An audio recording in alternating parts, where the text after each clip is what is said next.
Bonjour à toutes et à tous, c'est Benjamin Kayser, je suis ex-rugbyman international et reconverti entrepreneur et investisseur, cofondateur de Teampact Ventures et celui qui est à l'initiative de ce podcast dont nous allons parler aujourd'hui, The Grind Game.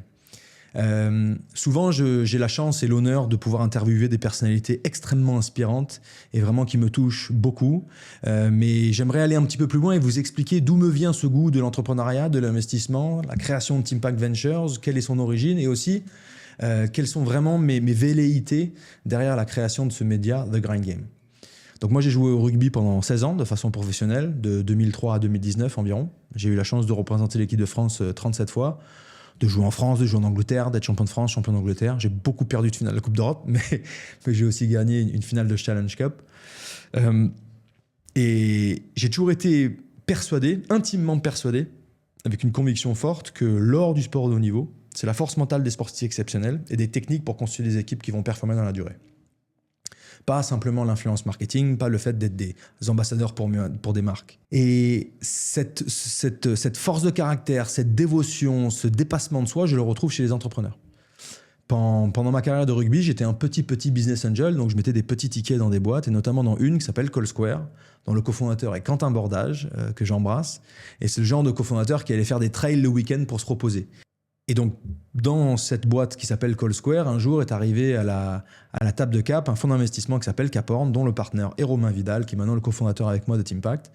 Et lui et moi, on a beaucoup échangé sur la pertinence d'accompagnement de ces bestiaux de compétition que sont les entrepreneurs par des techniques traditionnelles ou aller chercher d'autres techniques. Et notamment, lui, il avait un ami pilote de chasse avec qui il faisait faire des sessions de prise de décision sous stress aux entrepreneurs que lui-même finançait avec Cap Horn à l'époque. Et donc de là est vraiment née l'idée de Teampact et on a commencé à y réfléchir. Et un élément déclencheur, ça a été le fait qu'à la fin de ma carrière, je suis allé faire un executive MBA à Oxford parce que je voulais avoir une légitimité business un petit peu plus importante. Je suis tombé sur une statistique, une étude de la Harvard Business Review qui disait que 60% des raisons pour lesquelles les startups se cassent la gueule en early stage sont en fait des problèmes humains, des problèmes people. C'est des fondateurs qui ne survivent pas à l'entrepreneuriat, qui implosent dans la tête, burn-out. C'est des équipes fondatrices qui se déchirent, donc qui se divisent plutôt que de passer leur temps à constituer leurs produits, leur équipe, leur stratégie. Plus globalement, c'est une incapacité de constituer une équipe qui va performer dans la durée. Et donc finalement, j'ai été convaincu qu'il y avait une vraie pertinence dans la performance de ces leçons que j'avais envie de transmettre dans le financement de l'innovation, dans le capital risque.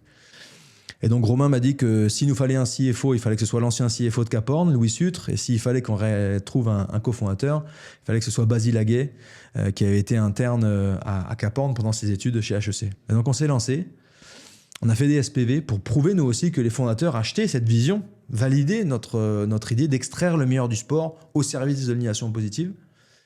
Et je dis positive parce qu'on a décidé aussi de se concentrer sur une innovation que l'on considère être la plus pertinente. Notre monde fait face à des enjeux gigantesques. Changer les habitudes de consommation ou trouver des nouvelles façons de produire l'énergie, ça ne suffit plus. Il faut que l'innovation joue un rôle énorme. On veut soutenir, nous, les startups deep tech dans le climat et la santé qui vont construire une innovation positive. Et pour ça, on va y amener le meilleur du sport de haut niveau. Et donc, on s'est lancé, on a fait des SPV, on a fini par donc, des véhicules d'investissement individuels. Et on a fini par lever un fonds. Et dans ce fonds, il y a eu une grosse période de fundraising, donc de levée de fonds, qui a été extrêmement éreintante. Je dis souvent en rigolant que ça devrait être une discipline olympique parce que c'est vraiment extrêmement répétitif, épuisant psychologiquement, à la fois rester sûr de soi, mais en même temps écouter le retour des autres. Et on a eu la chance de constituer une communauté absolument exceptionnelle, constituée d'entrepreneurs, d'athlètes et d'investisseurs de haut niveau. Et encore une fois, je retrouvais cette même similitude de caractère, le fait que ce sont des personnalités qui ne lâchent jamais rien. On est tous confrontés à un moment donné à un choix. Est-ce que je lâche ou est-ce que je continue ? Et ceux qui ont réussi, j'ai envie de les célébrer par le fait qu'ils ont été capables de traverser cette adversité, de montrer leur force de caractère dans cette adversité. Et donc, The Grind Game, c'est ça. C'est finalement des rencontres absolument exceptionnelles que j'ai eu la chance de faire et d'autres que j'ai envie de faire, pour souligner finalement le trait de caractère qui devrait être le plus souligné dans l'excellence, dans le succès, qui n'est pas celui de lever des trophées, qui n'est pas celui de célébrer ce qui brille, mais qui est celui de célébrer la capacité qu'ont ces personnalités exceptionnelles à ne jamais rien lâcher, à traverser cette adversité. Et pour le titre, pour la petite histoire, j'ai la chance d'être associé et ami avec Nikola Karabatic, le GOAT du handball. Et je discutais avec lui de fixation d'objectifs. Et il me racontait finalement que lui, les objectifs long terme, c'était important. Ça permet de se sortir du lit et de garder une motivation.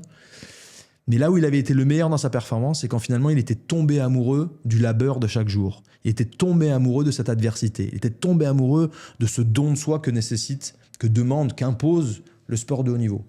Et donc en anglais, c'était « learn to love the grind », tomber amoureux de ce labeur de chaque jour. Et c'est comme ça qu'est né le titre de ce podcast, The Grind Game. Donc j'espère continuer à mettre en valeur notre communauté, mais aussi à découvrir d'autres personnes, des entrepreneurs, des athlètes, des investisseurs de haut niveau et d'autres, bien sûr, qui reflètent et mettent en lumière ce trait de caractère que je trouve absolument essentiel dans le succès, qui est celui de ne jamais lâcher. Merci de votre soutien, ça me donne franchement du feu dans les boyaux et dans le cœur. J'ai envie d'en faire encore plus, de rencontrer des personnalités extraordinaires et de passer un maximum de messages. Et si en plus ça peut finalement lancer d'autres vocations, ça peut faire chaud au cœur, ça peut donner des techniques, ça peut soutenir des entrepreneurs que je ne connais même pas, des investisseurs que je connais même pas, des athlètes que je ne connais même pas, ben j'en serai le plus fier et le plus heureux. Je vous souhaite à toutes et à tous une bonne année, beaucoup de santé, et pour le reste, on se retrousse les manches, on se donne du mal, on se lève tôt, on se couche tard et on se débrouille tout seul. Je vous embrasse.